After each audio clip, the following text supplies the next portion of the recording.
ശംഷി ഉച്ചക്കൊക്കെ ഭക്ഷണം കഴിക്കാൻ വരുമ്പോൾ ആദ്യമൊക്കെ തോണ്ടുകയും പിടിക്കുകയൊക്കെ ചെയ്തുകൊണ്ടിരുന്നു. ഇപ്പം ഈ കഴിഞ്ഞ ചൊവ്വയും ബുധനുമായിട്ട് ജംഷി ആ സമയത്ത് ഭക്ഷണം കഴിച്ചുകൊണ്ടിരിക്കുമ്പോൾ വെള്ളം എടുക്കാൻ വേണ്ടി ഞാൻ അടുക്കളയിൽ പോയപ്പോൾ എൻ്റെ ബാക്കിൽ വന്ന് ലൈംഗികമായി ഒരു ചിന്തയോട് കൂടെ എന്നെ കയറി പിടിച്ചു. ഞാൻ അവനെ തട്ടി മാറ്റി. അപ്പോൾ അവനെന്നെ കുറേ തെറി പറഞ്ഞ് ഞാൻ പാർട്ടിക്കാരനാണ്, നിനക്കൊന്നും ചെയ്യാൻ പറ്റില്ല, ഇത് പുറത്തറിഞ്ഞാൽ എന്നെ എൻ്റെ മക്കളെ കൊന്നു കളയുന്നു പറഞ്ഞപ്പോൾ ഞാൻ ഇറങ്ങി അവനെയും തട്ടിത്തെറിപ്പിച്ച് ഓടി റൂമിൽ കയറി വാതിലടച്ച് കുറ്റിയിട്ടു.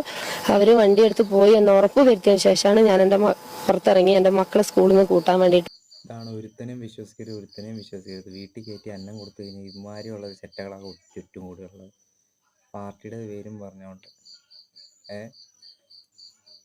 തീർച്ചയായിട്ടും ഇത്ര അനുഭവം ഉണ്ടായി. തീർച്ചയായിട്ടും നല്ല പിടിച്ച വഴി തന്നെ കർണക്കുറ്റിയോട് വന്നാറ്.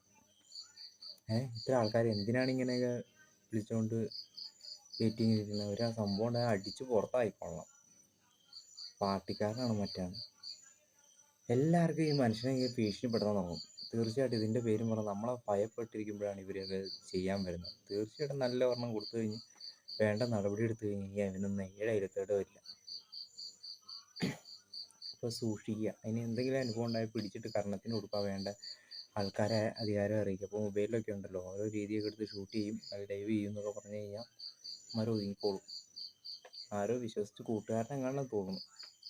കൂട്ടുകാരനൊക്കെ ആണെങ്കിൽ എന്ത് പാർട്ടിക്കാണെങ്കിലും ഇങ്ങനെയൊക്കെ ഒരു മോശം അനുഭവം ഉണ്ടായി കഴിഞ്ഞാൽ അപ്പോൾ സ്പോട്ടിൽ പ്രതികരിച്ചോളാം. പിടിച്ചിട്ട് പേടിച്ച് നിന്ന് കരയേണ്ട ആവശ്യമൊന്നുമില്ല. അപ്പം അടുക്കള ഭാഗത്തല്ല നല്ല തിളച്ച എണ്ണ ഉണ്ടെങ്കിൽ എടുത്ത് മുഖത്ത് ഒഴിക്കുക. അവൻ്റെ സൂക്കേട് മാറും. കുറേ എണ്ണങ്ങൾ ഇറങ്ങിയേക്കും. അമ്മേനും പെങ്ങളെ വെച്ചിട്ട് സെറ്റാകും.